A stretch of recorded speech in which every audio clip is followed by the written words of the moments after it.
A paz do Senhor para todos os irmãos e irmãs que estão na aula, na live aqui. Deus possa estar abençoando a vida de cada um. Todos estão vendo a minha tela? Amém. Amém. Amém, pastor. Ok. Então vamos dando a continuidade e da parte de Deuteronômio, o sentido da palavra, né? No hebraico, Devraim, no grego, Deuteronômio mesmo, como a gente fala, o significado para o hebraico, palavras, coisas ditas, e para o grego, segundo a lei, ou repetição de lei. Tá? É mais conhecido no nosso contexto teológico a repetição de lei, as instruções, o reforço das instruções. E da onde surge, né, o livro de Deuteronômio? Primeiro, da inspiração de Deus através de Moisés, e o profeta Moisés, né, esse santo homem de Deus, ele aqui exerce o papel de líder. E ele, como líder, ele tem sua preocupação, né, suas preocupações. E uma dessas preocupações seria ensinar, deixar certinho. Como o pastor Eduardo colocou no slide agora há pouco, ele estava muito pesado, né, essa carga para ele. Então, ele gostaria que Deus tivesse uma solução, então separou 70 anciãos para que pudessem ajudá-lo. E não somente isso, ele vai, né, fazer outras coisas que vai ter uma engrenagem dentro de Israel para que essa engrenagem continue andando, para que Israel continue crescendo e evoluindo. Vocês estão vendo na tela aí o que ele é líder e não chefe. Né? Um líder é diferente de um chefe. Né? É dito muito isso, né? Para quem estuda na questão de liderança, quem vai estudar liderança vai ver muito essa diferença, né? O líder, ele é um servo, ele capacita, ele ouve, busca a vontade de Deus, é ele, no caso Moisés, foca no propósito, lidera com amor. Chefe não, o chefe ele vai impor pelo poder, ele vai buscar a si mesmo, vai manipular, né? O chefe ele vai ser o dono, né, da pessoa. E Moisés não vimos isso. Moisés nunca quis ser o rei, o dono de Israel. Ele nunca quis manipular, ele nunca quis impor o poder, ele sempre foi servo. Ele sempre foi um homem cheio da presença de Deus e queria que o próprio povo, né, buscasse a palavra de Deus, buscasse a presença de Deus, assim como ele buscou. Então, Deuteronômio vai entrar nesse contexto, a qual ele vai dar as instruções finais, ele como líder, ele vai deixando outras instruções, reforçando mais uma vez para que as pessoas, os cidadãos de Israel, pudessem enxergar os propósitos de Deus. A teologia e a vida pública são indissociáveis, na opinião de Moisés. Já estabelecidas as leis, era preciso ensinar que a lei por si mesma não faz a nação. O caráter ilibado, alinhado a uma vida com Deus, tornaria Israel mais distinta entre as nações vizinhas. Então, a preocupação de Moisés, e provavelmente uma missão dada por Deus a ele, é para que estabelecesse, não só estabelecesse a lei, mas que cumprisse, que o povo tivesse um caráter, né, ilibado, alinhado a uma vida com Deus. Não era somente um ordenamento jurídico, mas sim que a vida de um israelita lá, naquele momento, fosse totalmente voltado para buscar o Senhor, não os seus interesses. E aí, dessas engrenagens que eu comentei agora há pouco, nós vamos ter 3 figuras que vão mover essas engrenagens, que vão permitir que Israel seja uma nação distinta de outros vizinhos, através dos juízes, do profeta e do rei. Vamos começar pelo juiz. Até aqui todo mundo está entendendo? Tá ok? Manda joinha aí. Certo, obrigado. Vamos começar pelo juiz. O juiz, ele representava a justiça de Deus, né? O juiz, ele tinha um propósito ali de servir a Deus interpretando a lei. E essa lei não era uma lei deles, era uma lei dada por Deus. Então, Moisés vai compilar essas leis, vai ensinar a eles, e o juiz, a pessoa que está ali estabelecida para julgar conforme a lei de Deus. Então, o que se esperava de um juiz? Vamos lá, primeiro ponto, ele não podia aceitar suborno, ele não podia aceitar dinheiro ou qualquer outra forma de suborno, que pode ser terras, casa, boi, comida. Então, ele não poderia aceitar suborno. Isso já demonstrava uma diferença em outras nações muito grande. Ele não podia torcer a lei. Ele deveria aplicar a lei de Deus com a fidelidade da sua interpretação ali. Não poderia ter uma subjetividade. Ele deveria ser objetivo ao ler a lei de Deus diante ali para julgar. Ele também, o juiz, ou juízes, né, que são mais de um, não tem um juiz, são vários juízes que Deus vai separar, não podia tratar a pessoa com parcialidade, não poderia ter um tratamento diferenciado. Se era rico, se era pobre, se era egípcio, que havia outras pessoas de outras nações dentro de Israel que estavam lá aceitando servir a Deus. Isso é explicado, né? O pastor Eduardo falou daquele levante, que são as pessoas que não queriam servir a Deus, mas tinham um pequeno grupo, né, que queriam servir a Deus de outras nações, que eles se abdicavam da sua nação para servir a Israel. E não podia ter medo de impor a pena capital. Pena capital é a morte, né? Não podia ter medo de executar uma pessoa diante de um fato que merecia essa execução. E aqui foi colocada na tela aí quais são os crimes passíveis de pena capital: o assassinato, o adultério, sequestro, a homossexualidade, a bestialidade, a feitiçaria, a blasfêmia contra o nome de Deus. Então, nós temos essas leis aí, eles recebiam uma pena mais dura, e o juiz não poderia ter dó, vamos dizer assim. Ele tinha que aplicar a lei. E em casos muito difíceis, eles consultavam os levistas. Então, chegou um momento que eles estavam tendo uma dificuldade grande de interpretar a lei ali naquele momento, de ser objetivo. Aquele caso, aquela questão era muito difícil, então consultava os levistas para ensinar, né? Então, o juiz daquela época, ele tinha uma diferença do juiz dos dias de hoje. O juiz, nos dias de hoje, ele está amparado na Constituição, nas leis, nos decretos, na jurisprudência criada pelos homens. Já o juiz do tempo de Israel, o juiz de Israel, ele lidava com a lei dada por Deus através de Moisés. Outra separação que podemos fazer do juiz antigo de hoje é que não havia uma separação entre religião e justiça. Aqui, nos dias de hoje, o Estado e a religião são separados. Os juízes, hoje, eles servem ao Estado, não servem a religião nenhuma. Ponto interessante, eles eram mais próximos do povo, o juiz antigo.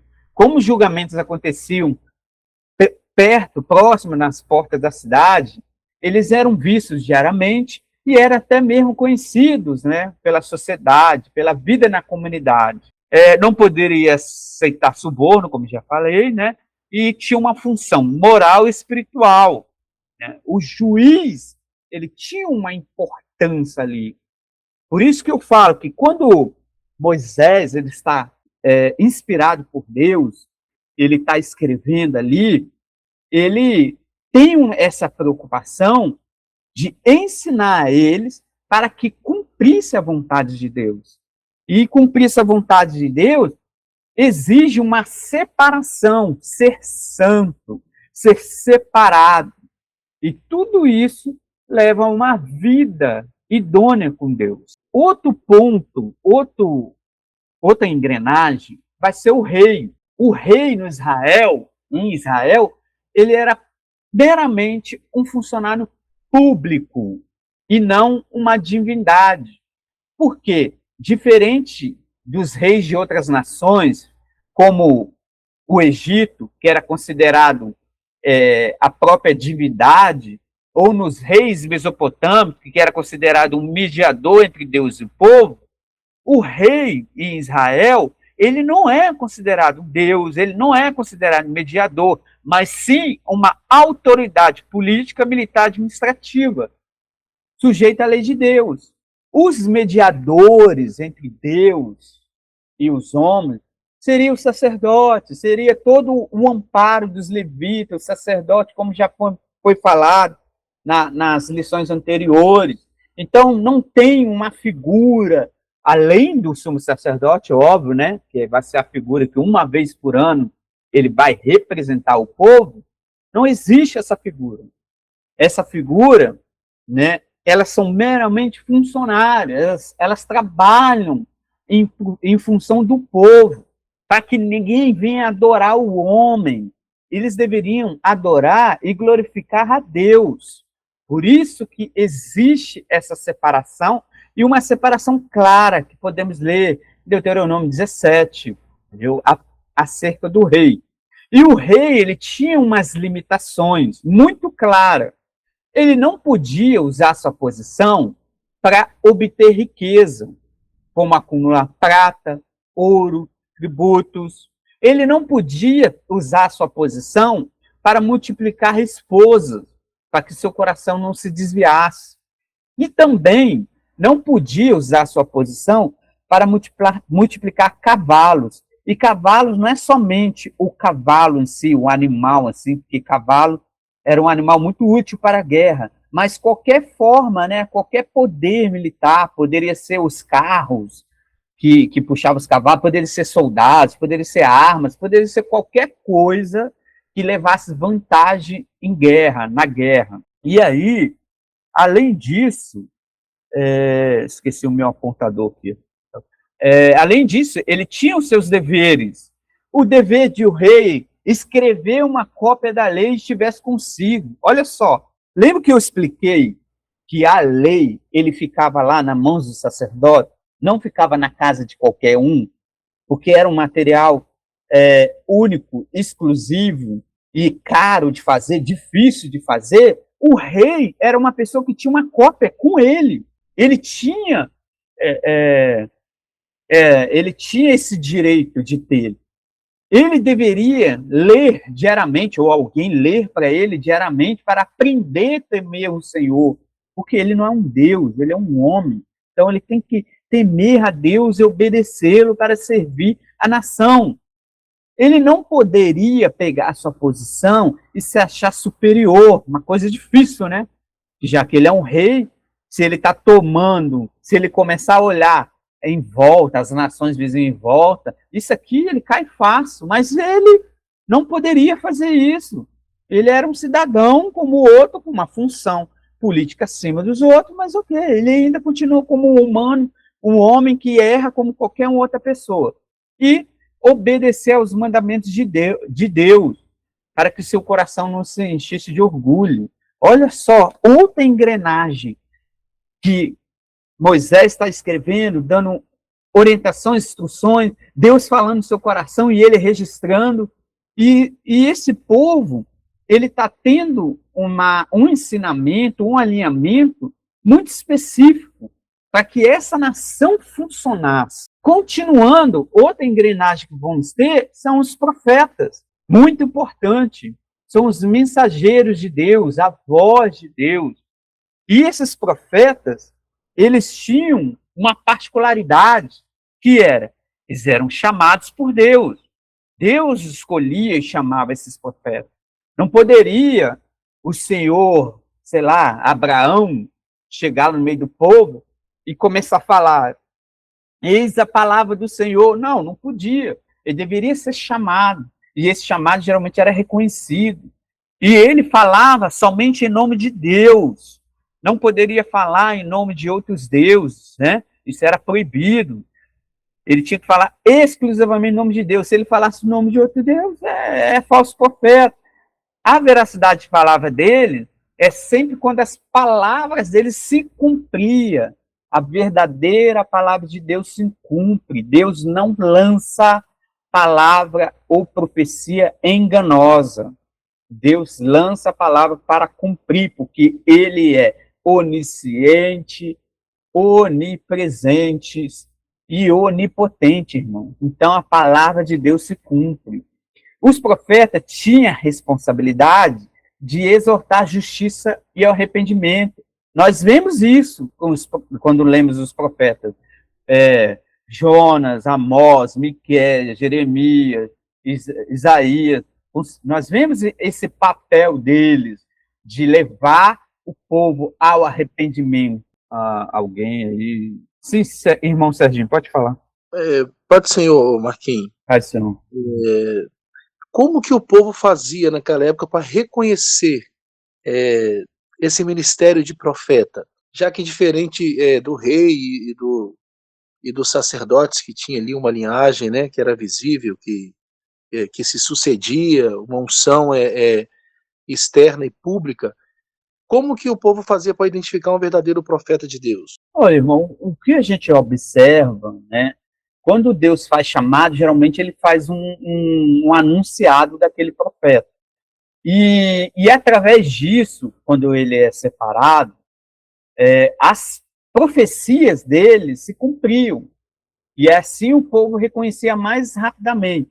Geralmente, quando nós falamos dos profetas, esses profetas, eles sempre estão andando muito próximo dos levitas, dos sacerdotes, apesar que tinham muitos que eram fora, mas só que essas pessoas, elas tinham uma autoridade que eles reconheciam.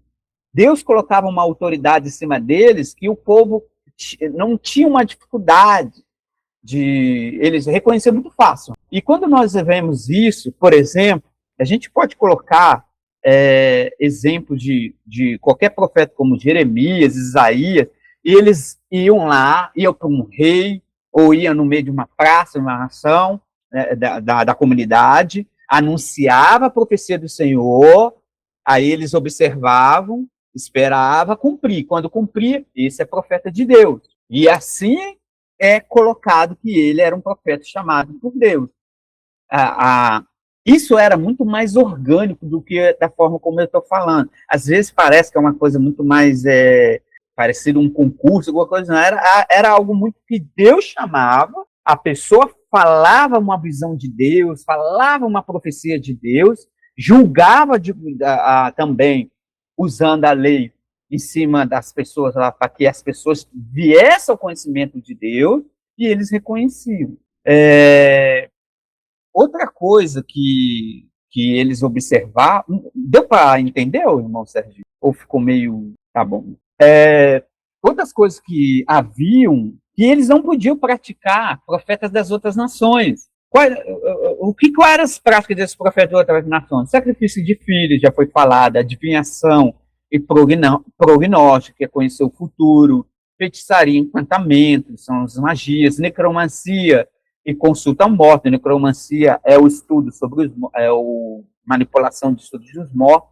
Magia, ocultismo, que é um pouco parecido com feitiçaria, que está tudo no mesmo embalo aqui, mas com a prática de engano. Eles não poderiam copiar essas práticas em volta das outras nações.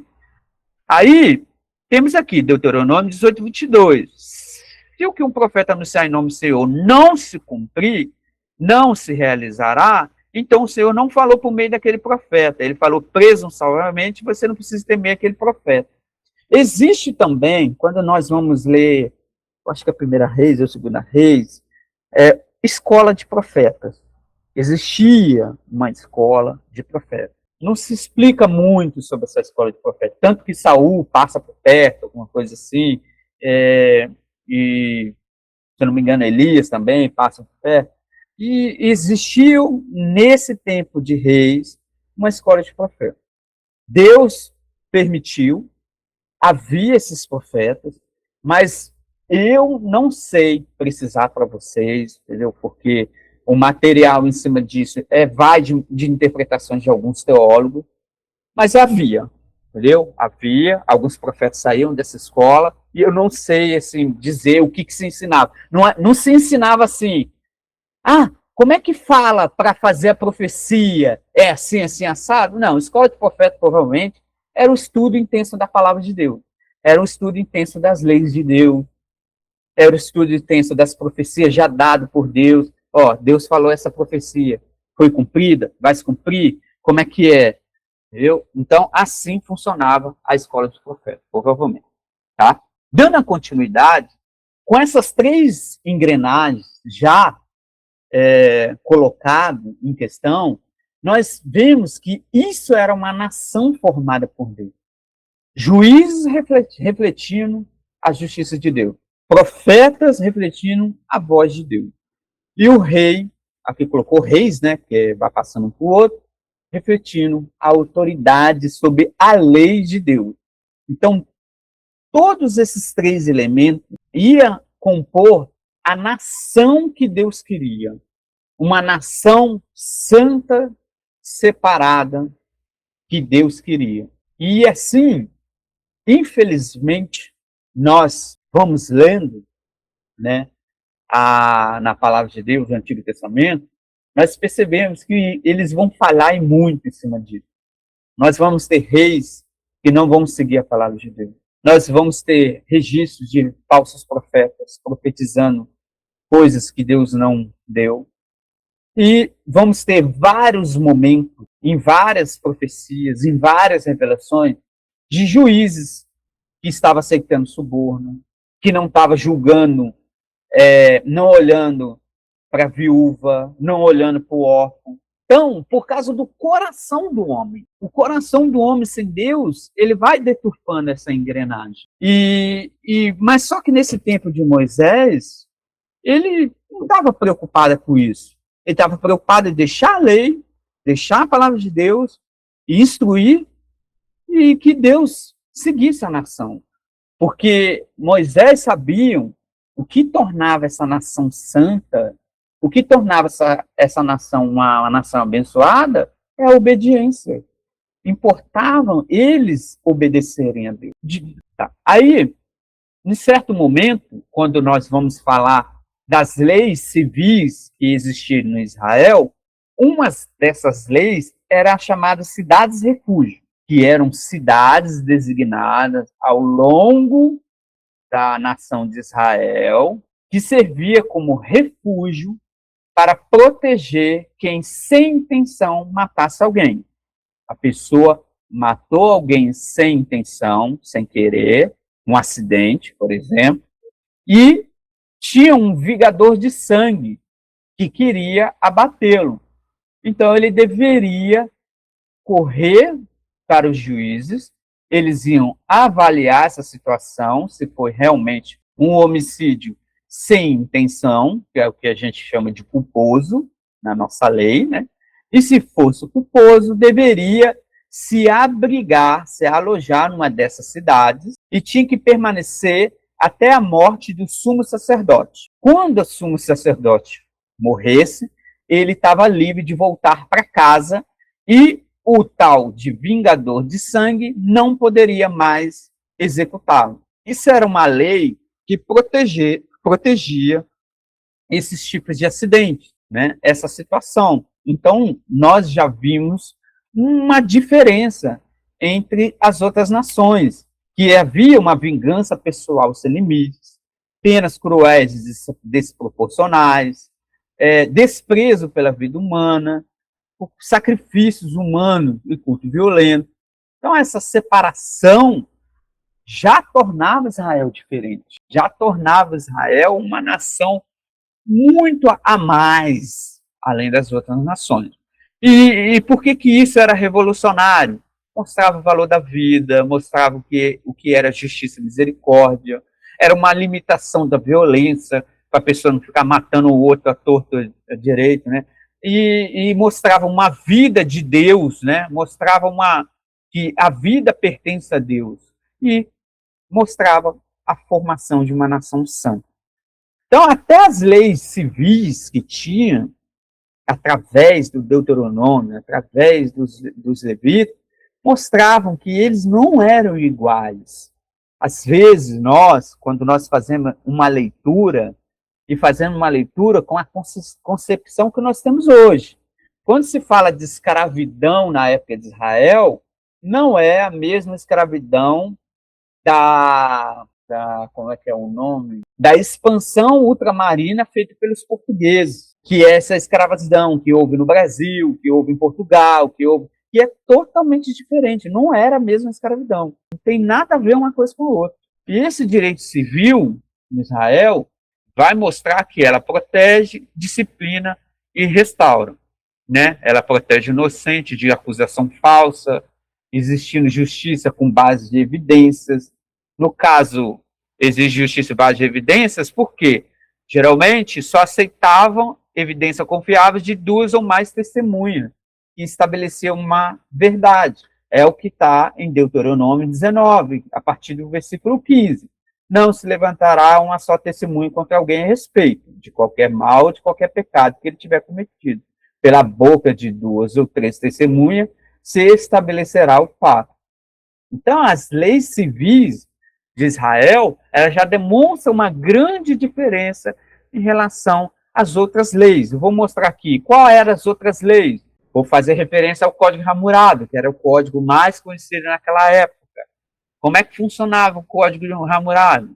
Se um homem acusar o outro de um crime e não provar, o acusado era morto. Né? Se um homem quebrar o osso de outro, seu osso será quebrado, que é o tal de olho por olho e dente por dente. Né? Se um homem arrancar o olho do outro, o seu olho também será arrancado. A mesma punição. Se o construtor fizer uma casa e ela desabar, matando o proprietário, o construtor é morto. Se o homem pegar algo emprestado e disser isso não é meu, será morto. Ou seja, não tem julgamento. Falou que não é seu, tá, é morto. Então, tinha punições severas, leis desproporcionais, havia diferença entre as classes. Né? Escravos, no caso aqui, vamos colocar servos, que seria mais ou menos um entendimento melhor, não tinha direito a nada. Então, a palavra dele não valia como testemunha. Aqui não havia separação, né? Pela boca de 2 ou 3 testemunhas, poderia ser qualquer um. Né? Não tinha essa coisa, ele é um servo / escravo, não tinha direito a testemunha. Não. Aqui na lei de Deus, deveriam ser 2 testemunhas, sendo homem ou mulher, sendo escravo, sendo rico, sendo rei, sendo profeta, sendo juiz. Dando continuidade, nós temos também que Israel ele se envolvia em guerras. E essas guerras, ela tinha o seu amparo totalmente em Deus, não no poder militar. Está todo mundo ouvindo? Dá um joinha aí, só para eu saber, todo mundo ouvindo? Okay. Serginho, você levantou a mão ou esqueceu de abaixar? Não, Marquinhos, não levantei novamente, né, irmão? Desculpa. Tá, tudo bem. Dando continuidade, falando do poder militar em Israel, ele era diferente das outras nações porque eles não dependiam do poder militar, mas dependiam de Deus, totalmente de Deus, porque eles deveriam confiar em Deus como verdadeiro defensor de Israel. Antes das batalhas, o sacerdote tinha participação importante, lembrando ao povo que Deus estava com eles. Nós temos até uma pequena representação aqui do sacerdote tocando trombeta, né, que foi falado um pouco dessas trombetas. Havia regras específicas que limitavam abusos para preservar a identidade espiritual dessa nação. Né? Quais são essas regras? Eu achei interessante falar essas regras. Está em Deuteronômio capítulo 20 e 21. Vamos lá.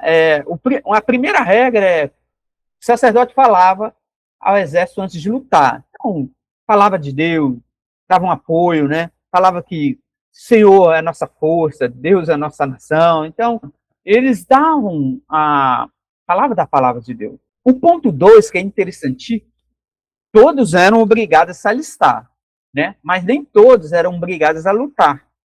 Havia dispensa para quem construiu uma casa nova e não utilizou, quem plantou uma via não colheu, quem ficou noivo e ainda não se casou, ou quem estivesse com medo. Eles eram dispensados.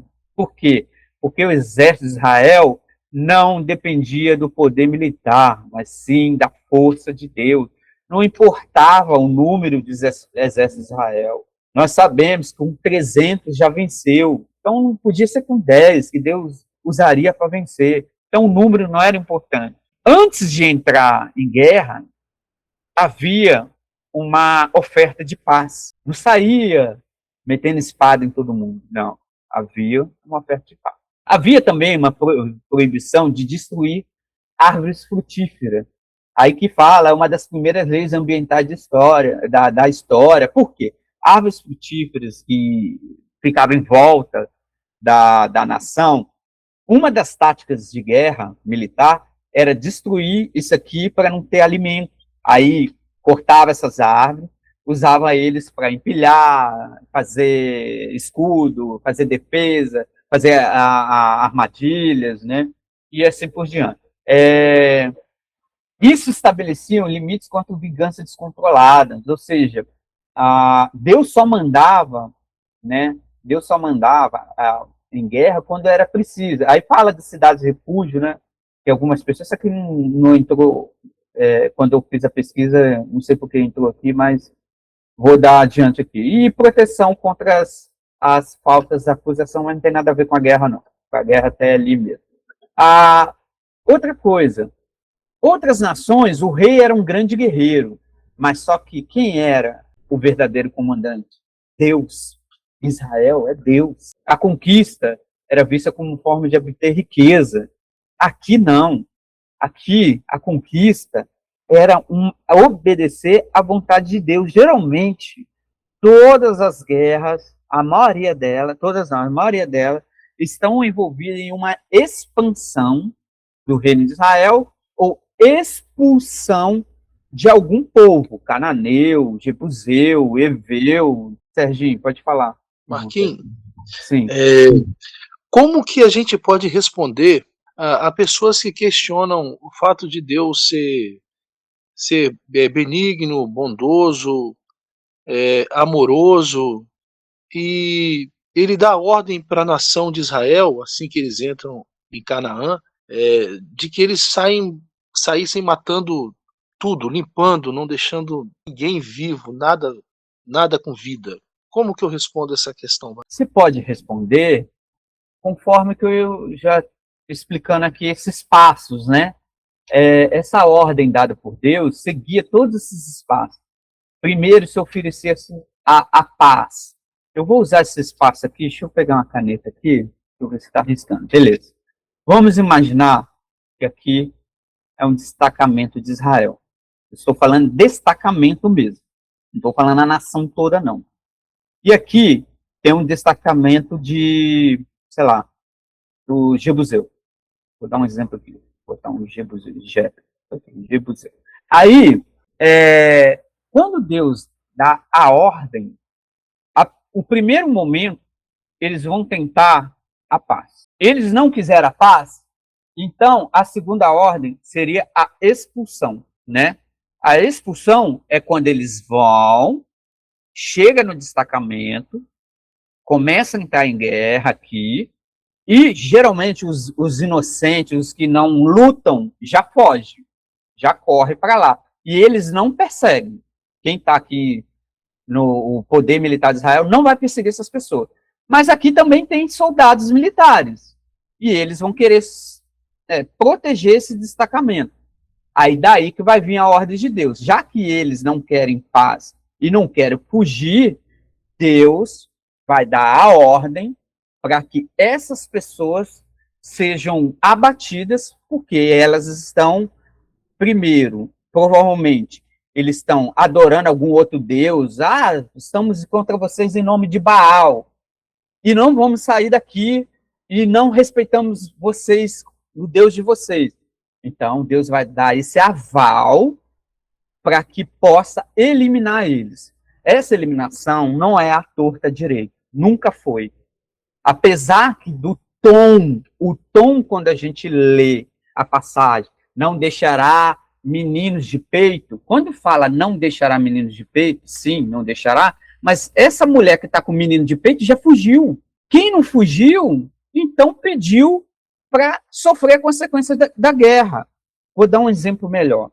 Vamos colocar nos dias de hoje. E quando eu falo, voltando aqui, eu estou falando de destacamento.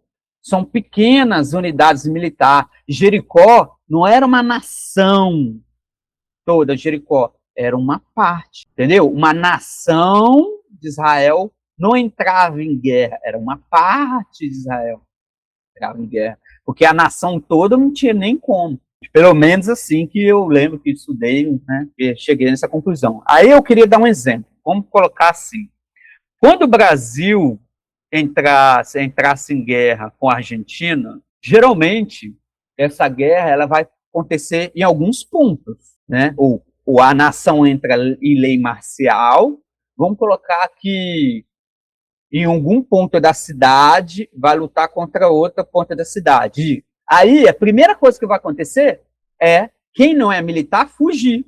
E quem não quer fugir, o que vai acontecer? Vai sofrer as consequências da guerra. Então, logo, essa nação aqui está sofrendo as consequências da palavra de Deus, da vontade de Deus aqui. Porque ele poderia fugir, porque esse espaço que eles estão não pertence a eles. Eles estão invadindo. Deu para entender ou ficou muito confuso? Valeu, tá bom. Vamos continuar aqui. Desculpa meus rabiscos horríveis. Continuando aqui. As leis civis também vai falar sobre a respeito dos casamentos, né? E aqui vai haver um estabelecimento, né, dos casamentos, colocando limites para a sexualidade, né? Que a atividade sexual não era libertino como o costume dos cananeus, né? Então havia uma aliança entre homem e mulher e assim havia um matrimônio. Então o casamento não era considerado um contrato descartável. A palavra de Deus, desde o seu início, sempre exaltou o casamento, sempre exaltou uma união entre homem e mulher e sempre honrou a permanência do casamento. Servia como uma proteção para a mulher. Tem leis, né, que protegem a mulher contra abusos, acusação falsa, um abandono irresponsável. O marido não podia simplesmente difamar sua esposa e livrar-se dela. Está lá, Deuteronômio 22, os irmãos podem ler lá. Então a família ela é protegida contra adultério, estupro, incesto e outras práticas sexuais ilícitas. Esse direito civil tornava Israel uma nação forte, não uma nação bagunçada, como era Sodoma e Gomorra, que era uma nação totalmente libertina. E também uma ligação com os 10 mandamentos, que vai falar que Deus defende a dignidade das mulheres, então a lei de Deus está olhando para as mulheres. Elas não eram esquecidas, né? Eram lembradas. E seguindo na questão, vai falar das primícias dos dízimos, né? As primícias, ela faz referência aos primeiros frutos da colheita, que era separado e levar ao santuário, ao Senhor. O dízimo era uma produção de 10%, que dízimo tem a ver com 10%, né? Era entregue como testemunho de que tudo pertence a Deus. Era um ato voluntário de gratidão, não era uma obrigação. A pessoa tinha que fazer isso como ato voluntário, né? Quando fala 10%, que era o dízimo, era o mínimo, não poderia dar mais, não teria problema nenhum. Quando eles entregavam essas primícias, eles faziam uma confissão diante de Deus, né? Reconhecendo Deus como Senhor, lembrando que como eles eram escravos do Egito, sofriam, mas agora eles têm abundância, né? Uma nação próspera, né? Reconhecendo Deus como provedor, expressando fidelidade, aliança. Então a nossa vida tem que ter o mesmo sentido. Nós vemos ao longo da leitura de Levítico, da leitura de Deuteronômio, de Êxodo, a mesma coisa que temos no Novo Testamento. Devemos reconhecer Deus em nossas vidas em todas as esferas, financeira, material, emocional. Então, nós temos a base, essa sombra ensinando aqui que como que deveriam eles fazer, né? A oferta não era apenas econômica, mas um ato memorial de adoração, gratidão pela salvação e provisão de Deus. O Deuteronômio também ele é citado em outros livros da Bíblia, como alguns irmãos já devem ter lido, né? Ele é citado em Salmos, Crônicas, Neemias. Ele é citado nos livros proféticos, como Isaías, Jeremias, Ezequiel, Osé, Miqueias. Ele é citado nos livros históricos de Josué, Juízes, Samuel, Reis, e também no Novo Testamento. Nós temos versículos como Mateus, Atos e Romanos, citando até mesmo Jesus, reafirmando os mandamentos dos princípios de Deuteronômio. Paulo também aplicando essas verdades à vida cristã. Então, é a teologia, é o estudo de Deus sendo aplicado, reaplicado, e ela se renovando cada vez mais ao longo da história. Vai chegar um momento, em Deuteronômio 27, 28, que vai ter as bênçãos e maldições entre Ebal e Gerezim. Vai ser separado 6 tribos, vão ficar no monte Gerezim para proclamar as bênçãos, né? E outras 6 tribos ficavam no monte Ebal para proclamar as maldições, né? Aí os levitas proclamavam todas as palavras e a lei em alta voz, e todo o povo respondia amém. Uma repetição de lei, reafirmação no coração deles, na mente deles, e assim o povo entendiam quais são as palavras de bênção, quais eram as de maldição. Que uma vez que a desobediência levava à maldição, e a obediência levavam às bênçãos. Ou seja, não tinha ninguém inocente ali. Todos tinham, em algum momento, em algum ponto, o conhecimento da palavra de Deus, porque isso era falado diariamente no povo de Israel. O sucesso de Israel dependia totalmente da fidelidade a Deus. Então, enquanto eles eram fiéis, como eu falei, a bênção era trazida para Israel, nas terras, tendo colheitas abundantes, saúde, paz, proteção. Não era algo mágico, mas era algo de resultado da aliança com Deus, né?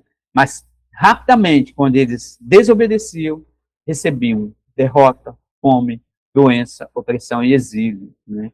Então, Deus fazia um alerta sobre isso. Infelizmente, eles mais desobedeciam do que obedeciam, como a gente alguns já sabem, quem já leu aí, já vê isso ao longo do Deuteronômio, né? Nós vemos que a palavra de Deus é uma palavra que gera vida, sabemos disso. A palavra de Deus, ela é viva. Quando fala que a palavra de Deus é viva, é uma semente plantada no seu coração ou no coração de quem você for pregar ou de quem você for evangelizar.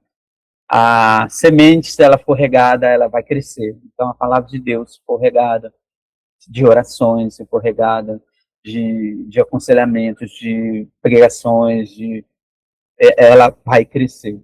Deus vai usar a sua vida para que possa jogar muitas sementes no coração de muitas pessoas, para que as pessoas venham ter a vida com Deus através da palavra. Então não é meu conhecimento, não é conhecimento de livros, não. É o conhecimento da palavra de Deus, a Bíblia Sagrada sendo falada e repetida e ensinada para nós, nossos dias, nas praças, nas ruas, nas escolas, nas faculdades, nos seus trabalhos.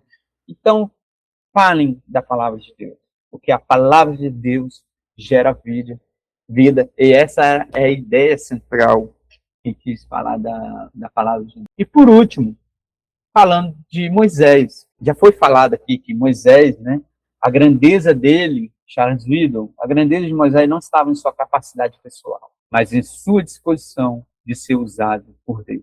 Então, que a sua grandeza não seja apoiada na sua capacidade pessoal, mas esteja apoiada na sua disposição de ser usado por Deus. Ele foi um homem que foi chamado por Deus, moldado no deserto, um homem real, com fraqueza. Nós vemos que ele tinha medo, insegurança na fala, era um líder, não um chefe, foi intercessor, várias vezes intercedeu pelo povo. E olha que teve um momento que Deus quis destruir Israel totalmente e falou assim, ó, vou destruir todo mundo aqui, vou acabar com tudo e seu filho vai ser a nação. A partir de você, vou criar uma nação. E ele, não, é seu povo, não, estou aqui para ser humilde, uma autoridade que vem da obediência, um preparador das gerações, formando Josué e formando através das palavras, né, da nação de Israel. Então, todo o livro de Deuteronômio vai englobar o funcionamento disso tudo através dessas engrenagens e principalmente através deste homem que é Moisés, certo? Alguém levantou aqui. Pedro, pode falar, irmão Pedro. Opa, eu queria falar que é só um comentário que eu queria fazer, na verdade, mas o Moisés, ele, assim como você mostrou, ele era humilde, ele era servo, ele era intercessor e ele era dependente da resposta de Deus. Então, eu acho que se nós buscássemos a Deus mais e constantemente, assim como Moisés buscava, assim como Abraão, enfim, assim como os profetas e os personagens da Bíblia, né? E mais especificamente também, enfim, se nós buscássemos a Deus mais, eu acho que hoje a igreja ela teria mais milagres, ela teria mais bênçãos, ela teria mais consagração a Deus, Deus falaria mais. Então eu acho que é necessário uma busca maior a Deus e uma humildade maior da nossa parte. Obrigado, irmão Pedro. Obrigado. Sabe as palavras. Concordo com você, número, grau. E sim, né, devemos buscar mais a Deus. Que Deus tenha misericórdia das nossas vidas. Eu acho que eu tenho alguns minutos ainda. Eu sei que os irmãos estão um pouquinho cansados.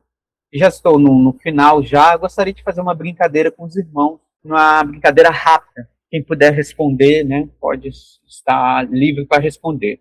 Imagina que vocês são juízes, Israel. Eliabe comparece diante dos juízes da cidade e afirma que Eliabe afirma que Natanael roubou uma bolsa contendo 20 ciclos de prata.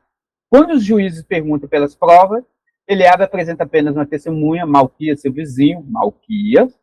Nenhuma outra viu o suposto roubo. Então, vocês como juízes, como ele pode ser julgado? Qual é a resposta de um irmão, de uma irmã? Como é que ele pode ser julgado aqui? Segundo o que a gente estudou agora, segundo o que vocês estudaram a lição, deixa eu ver quem levantou a mão. Pedro, pode responder, Pedro. Então, eu acho que não deveria ser condenado, porque é necessário mais de uma testemunha, né? Ótimo, Pedro. Parabéns, isso mesmo. Segundo a lei de Deus, ele precisaria de trazer mais uma testemunha. 2 ou 3 testemunhas para a condenação. Uma única testemunha não era suficiente para declarar alguém culpado. Então, esse caso aqui, Natanael seria liberto, né? Está livre, né? Provavelmente esse cara aqui está fazendo algo errado. Vamos lá, outra situação. Vocês são o rei de Israel. E o rei de Israel chegou e falou assim, vou anunciar um novo plano militar. Ele pretende comprar 10 mil cavalos do Egito para construir centenas de carros de guerra. Tá. Vocês, como profetas, qual o conselho que vocês vão dar a este rei? Qual seria a resposta? Como profeta, buscar a orientação do Senhor, né? Buscar a orientação do Senhor. Sim, mas existe, tudo bem, tem que buscar a orientação do Senhor. Mas essa orientação já foi falada nessa aula. Qual era a orientação que ele deveria seguir?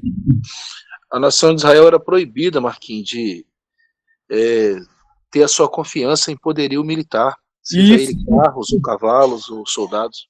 Muito bem, Monserrino. Isso aí. É proibido, de acordo com o Deuteronômio 17:16, proíbe multiplicar cavalo e buscar segurança, né, no Egito ou qualquer nação. A confiança de Israel deveria somente ser em Deus, não no poderio militar. Uma última brincadeira aqui, apareceu um profeta chamado Ananias, e ele falou assim, recebi uma mensagem de Baal, siga esse Deus e terão prosperidade. E vocês, como juízes, como devem avaliar este homem? Qual que seria a resposta ou como deveríamos agir diante deste homem aí? Ele está falando que Baal é o Deus verdadeiro e vão ter prosperidade. Quem pode responder? Apedrejado, Marquinhos. Apedrejado. Isso aí, pena capital. Ele é um falso profeta. Mesmo que faça sinais ou previsões e conduzir o povo a outros deuses, deve ser rejeitado. Ele recebe a pena capital. O profeta que presumir falar alguma palavra em meu nome, que não lhe ordenei falar, ou que falar em nome de outros deuses, esse profeta morrerá. Isso aí. Então, assim, fiz essas brincadeirinhas para dar uma fixação na mente. E obrigado pela participação de todos os irmãos, obrigado pela exortação de cada irmão, pelas palavras do irmão Pedro. Espero que essa aula seja muito produtiva na vida de vocês e que Deus possa estar abençoando a vida de cada um. Amém? Deixa eu ver aqui se tem... E não tem pedra ou como é que faz? Sim. Como? Não ouvi. E no tempo de hoje, é pedra ou como é que é? Tempo de hoje, irmão, é só oração e intercessão mesmo. Deixa Deus resolve. Irmão Enos, ora aí, encerrando, em nome de Jesus. Amém.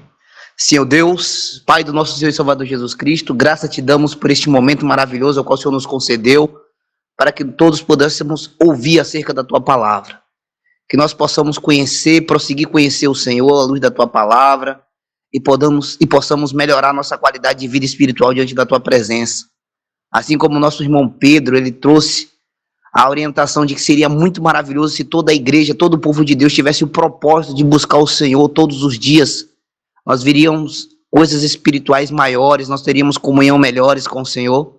Que assim o povo possa despertar através da palavra e possa ser alcançado. E nós possamos encontrar um avivamento extraordinário até a volta do Senhor Jesus. Ser conosco, abençoando nossos professores, enchendo eles de capacidade, cheio do Espírito Santo, e que nós possamos guardar essas palavras, esse ensinamento no nosso coração e compartilhar com outras pessoas. Em nome de Jesus, amém.